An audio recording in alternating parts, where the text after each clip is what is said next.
Bill McGurn is up next. But first, a little more news. Hong Kong protests intensified this week, shutting down the city's busy international airport for 2 days. Police with batons and pepper spray clashed with thousands of protesters, causing fears of a Tiananmen Square-style crackdown by the Communist Chinese government. The pro-democracy movement, which was sparked by an uproar over an extradition law, is now in its 10th week. Joining me now is former speechwriter for President George W. Bush and columnist at the Wall Street Journal, Bill McGurn. Bill, thank you for being here. Now, glad to be here. You have been covering this story for years now. You lived in Hong Kong. Your column in June spoke about a million new dissidents being created. Is that what we're seeing now? And tell us what that initial 1984 declaration between Hong Kong and China promised. Well, you're right, Raymond. I was there in the 80s and 90s. Hong Kong's a special place to me. That's where I first went as a married man. That's where I became a father. So it's really another home to me. Some of our dearest friends are in Hong Kong. And it's one of the most peaceful and prosperous societies that took all these desperate people fleeing communism and built up a world-class city. So basically in 1984, they were promised that China would regain sovereignty, but Hong Kong would maintain its way of life, right? And that hasn't happened. I mean, China just wants control. Right. And Xi Jinping in Beijing is a guy who puts control first. And this is what happens. I've said it before a couple of times on TV that watching China handle Hong Kong is like watching a Stradivarius in the hands of a chimpanzee. This is all unnecessary. Yeah. Earlier this week, President Trump, was rather subdued when speaking about the violence in China. Well, the Hong Kong thing is a very tough situation. Very tough. We'll see what happens, but I'm sure it'll work out. I hope it works out for everybody, including China, by the way. I hope it works out for everybody. It's a very tricky situation. I think it'll work out, and I hope it works out for liberty. I hope it works out for everybody, including China. I hope it works out peacefully. Hope nobody gets hurt. I hope nobody gets killed. Yeah, look, I think the best you can say for the president's tweets on Hong Kong is that they've been a little incoherent. In the last day, it seems that he's walking back some of this. I think he's got some criticism and people saying, hey, wait a minute, in this contest, you can't be seen as giving China a green light to do what it wants to do to crack down. That said, and the Hong Kong people are desperate for the United States and other people to speak up. You know, that agreement you mentioned in 1984 is an international treaty. We have $80 billion invested in Hong Kong. We have about 25,000 Americans living there. Wow. We have a lot of interests there that are at stake. So, but that said, Trump isn't the problem. The problem is a communist leadership in Beijing and they're puppets in Hong Kong that want control and have created this whole situation out of nothing. Look, the problem is when you don't allow liberals in your society and you squash them, you get radicals. And that's what they've done to the people of Hong Kong. Today, the president seemed to tie the trade deal to China's behavior regarding these protests. And he tweeted of Xi, "He is a good man in a tough business. I have zero doubt that if Xi wants to quickly and humanely solve the Hong Kong problem, he can do it." Is a personal meeting, Bill, is that going to turn around this confrontation? No, look, I take that as one of the things I said where I think the president's trying to walk back what looked like overly pro-Beijing comments. Look, presidents sometimes praise their counterparts. You know, George W. Bush, whom I work for, said he looked into Putin's heart, I think, or Putin's soul. You try to do that so you don't embarrass them, to give them the room to do the right thing. Again, at the end of the day, this is a distraction. China could end these protests tomorrow if it just showed an ounce of humility. And that's the problem. They're not accountable to the people. And when the people don't have a way of making themselves heard in the process, they go outside the process. I mean, 2 million people marched, right? And only a tiny percentage are violent. And look, what happened? They closed the airport. Some things got out of hand. And what did Hong Kong protesters do yesterday at the airport? They apologized. If we saw just a little bit of that from the Hong Kong government or from China, this could end tomorrow. But each time they appear, they throw gasoline on the fire. Yeah, well, they brought in this retired chief of police or chief of security in Hong Kong who's really cracking down. He's throwing tear gas, and there are images of people getting beaten. There have also been numerous reports that China's assembling troops and heavy machinery along the Hong Kong border. There are even reports that they may be augmenting the Hong Kong police with forces from mainland China. Right. What should we be doing? What should be the U.S.'s posture? I mean, some of these protesters are waving American flags, Bill. Well, again, I think we have a lot of interest in Hong Kong. The communists in Beijing are saying that these protests are being instigated by the U.S. and other foreign interests, which is nonsense. You know, they see the protesters waving American flags. They're waving American flags because it's a symbol of democracy, just like they raised a goddess of democracy that looked like the Statue of Liberty during Tiananmen Square. So I think we should warn China that there'll be consequences. I talked to a Democratic lowercase d party official in Hong Kong this morning, and he didn't think China was actually going to use those troops. He thinks that they're just showing footage of them being amassed over the border to scare people. But I don't know, once you start down that route, it's very hard to stop. And these are people that put control first. And again, they have no concept. How did British colonialists rule that place without any of these problems, except during the Cultural Revolution when China stoked the flames? They did it in peace because they had more respect for the people of Hong Kong. Now, Bill, speaking of control, we're a year out from that Vatican-China accord, the details of which are still unknown.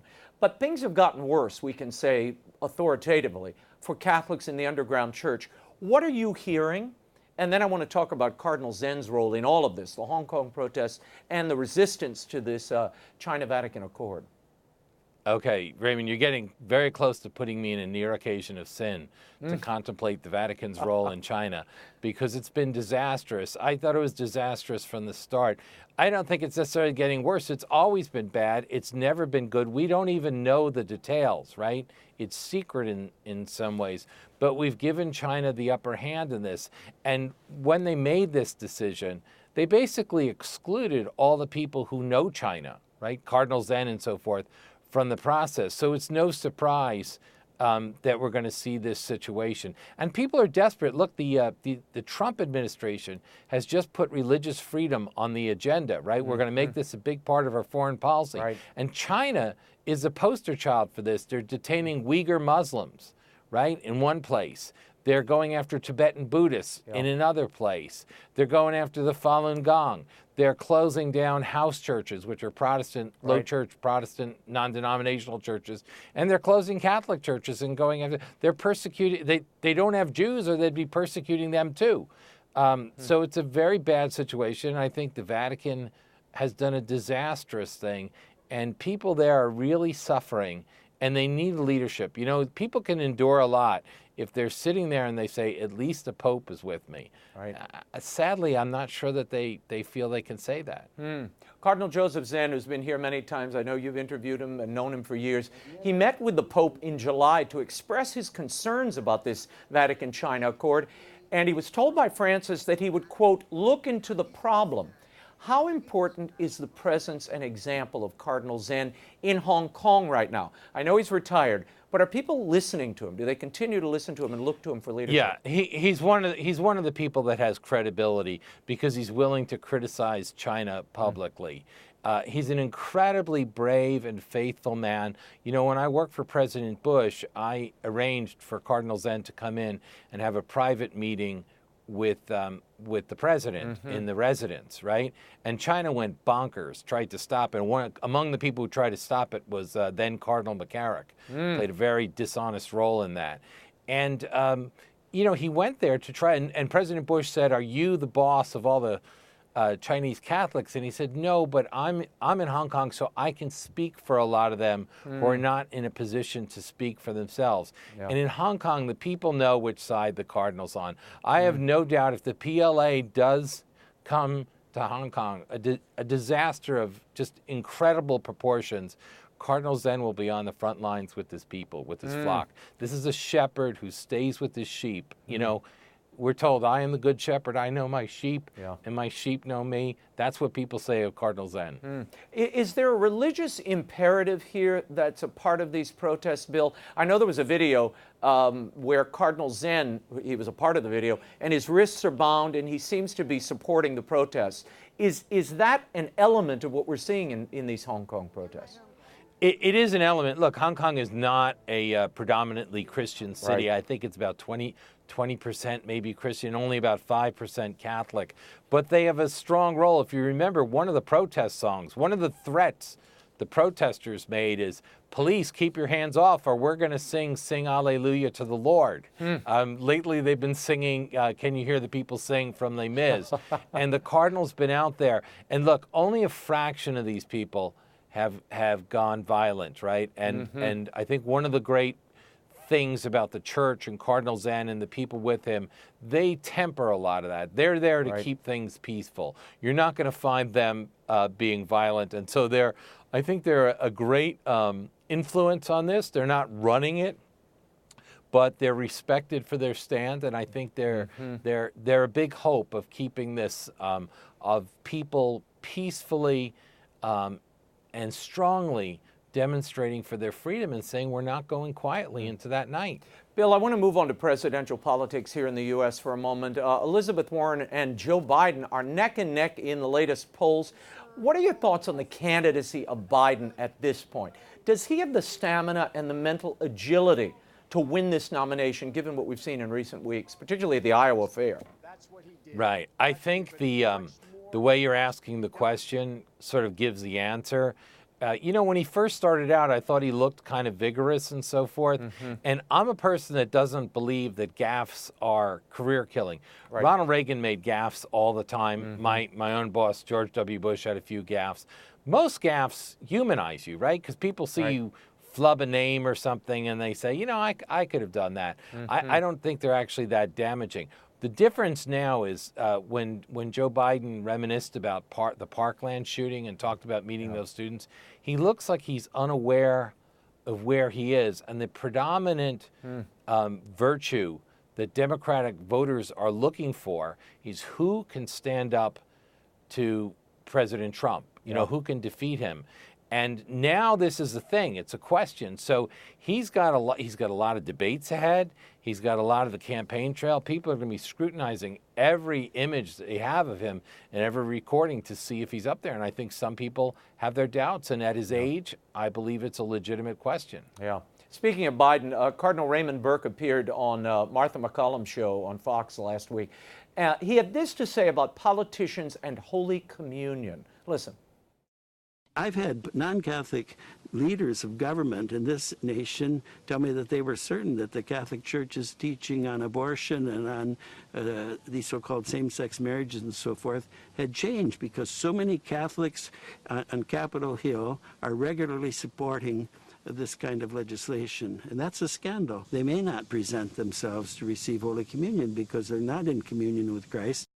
Bill, why aren't more bishops speaking out about this obvious contradiction when Catholic politicians very publicly dissent consistently from church teaching?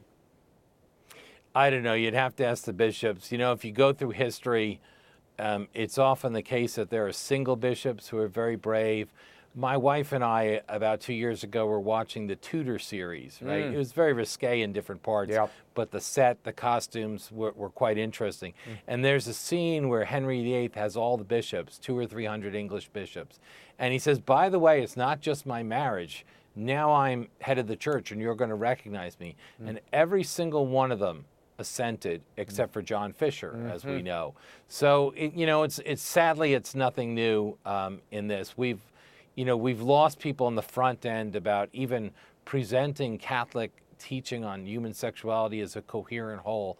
We've lost that, so it's no surprise that the politicians, they don't even worry anymore whether the church it's probably, in some quarters, it's probably a net plus if they are sanctioned. Right. Before I let you go, what do you make of Israel, at the urging of the president, denying Congresswomen Tlaib and Omar access to Israel. They were planning a weekend trip to Israel. They are now prohibited from doing so, given their past statements. Your thoughts? Well, you know, I looked at the Constitution before I came in here. I couldn't find the clause saying that an American congressperson has a right to go to another country in defiance of that country's laws. Israel's laws forbid people who are promoting the BDS movement that are perceived as anti-Israel, wanting the destruction of Israel, to go in. This seems to me the state of Israel's decision. I personally think that it actually might have helped President Trump and the case against them, because I think these women would have done extreme silly things over there, and now they kind of can tout themselves as the victim. But that's not our decision. Israel's a sovereign nation, and Israel gets to make that call themselves. And they're a sovereign nation, and they're under siege. So I'm not going to second guess their decision. Before we go, in San Francisco, the school board voted this week not to destroy a George Washington mural at a local high school that was painted by an artist in the 30s, a communist no less, and his intent was to criticize the nation's founding father by showing Native Americans and African Americans being oppressed. Nonetheless, in a 4-3 vote, the board decided to spend $815,000 to wall off the murals from view. Your thoughts on this? We saw something similar at your alma mater, at Notre Dame this past year. Right, with the Columbus murals. Right. Well, look, as you pointed out, the murals in San Francisco, as I understand it, were painted by a communist intended to be critical of Washington and the founding, and I believe the painter spent his final years in the Soviet Union. So this is the classic story of the left eating their own. People who were regarded as left and radical in their own day are now regarded as conservative, and they must be destroyed. So it's a joke all around. These are the people that tell us we should be open to almost anything, but they're offended by a painting. I don't know. It just seems absolutely ridiculous. It seems no good is going to come, because if they make the right decision, it's for the wrong reason. If they make the wrong decision, it's for the right reason. It's just such a mess, and it speaks to the incoherence at the center of our public institutions, like our public schools. Bill McGurn, thank you for being here. Bill's column, Thanks, Raymond. Main Street, appears each week in the Wall Street Journal at WSJ.com. Bill, thanks again. Thanks, brother.